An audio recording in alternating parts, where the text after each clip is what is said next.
Covid-19 salgınının dünyada hızla yayılmasının ardından Türkiye'de birçok önlemler alındı. Salgına karşı alınan önlemler kapsamında 16 Mart'tan itibaren tüm cami ve mescitler toplu ibadetlere kapatılmıştı. Normalleşme süreciyle 29 Mayıs Cuma günü açılacak camilerde uzun bir sürenin ardından ilk kez cuma namazları kılınacak. Salgına karşı alınan önlemler kapsamında Türkiye'nin büyük şehirleri giriş çıkışları kapatılmış. 65 yaş üstü ve 20 yaş altı gençlerin sokağa çıkma kısıtlaması gelmişti.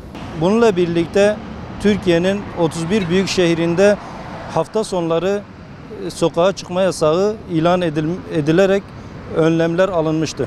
Önlemler kapsamında Türkiye'de 81 ilde Arefe günü olmak üzere bayramın 3 günü toplam 4 gün sokağa çıkma yasağı ilan edilmişti. Bu yasağın ardından ise Ankara'da hayatın normalleştiğini görebiliyoruz.